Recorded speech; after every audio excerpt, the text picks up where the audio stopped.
জয় বজরঙ্গবলী বলে আজকে দিনটা শুরু করলাম। তোমরা সবাই জানো আমার সামনে বিয়ে, তো বিয়ের কার্ড কালকেই নিয়ে চলে এসেছি। তো এক এক করে সব বাড়িতে ঠাকুরগুলোকে আগে নিমন্ত্রণ করলাম। একে একে 4টে বাড়িতেই ঠাকুরগুলোকে পত্র দিয়ে আমি নিমন্ত্রণ সেরে ফেললাম। আজকে ছিল সরস্বতী পুজো, তাই একটু শাড়ি পরে রেডি হয়ে বেরিয়ে গেলাম সেই ছোট্টবেলা স্কুলে টিচারদের সঙ্গে একটু দেখা করা আর অঞ্জলি দেওয়ার উদ্দেশ্যে।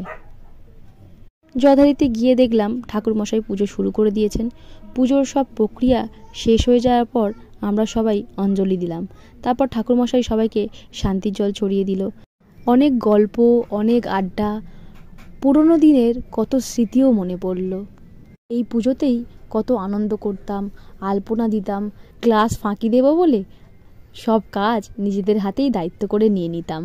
বাজার করতে যাওয়া, বিভিন্ন স্কুলে নিমন্ত্রণপত্র বিতরণ করতে যাওয়া, ছোটবেলার সেই মুহূর্তগুলোই ছিল এক অসাধারণ অনুভূতি।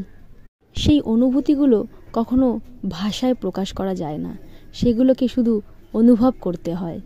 ছোটবেলায় আমরা টিচারদের ম্যাম বলে ডাকতাম না, ডাকতাম দিদি।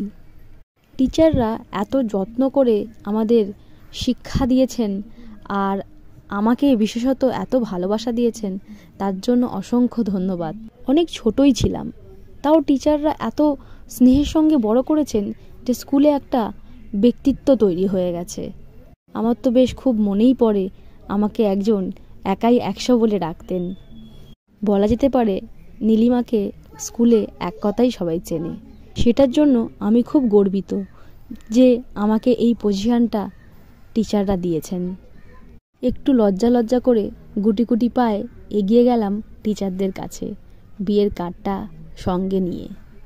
ম্যামকে বিয়ের কার্ডটা দিয়ে অনেক গল্প, অনেক গুজব করে সবাইকে আমন্ত্রণ জানালাম। ম্যামদের আমাকে নিয়ে সে কী সব প্রশংসা, খুবই ভালো লাগে প্রশংসা শুনতে। হাজব্যান্ডের কথাও জিজ্ঞাসা করলেন যে সে কি করে, কোথায় থাকে, সেগুলো সব উত্তর দিলাম একে একে।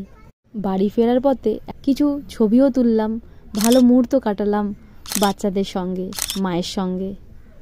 আজকে যে আমাকে ভিডিও করে দিয়েছে সেই আমার ভিডিওতে নেই, ঋতু।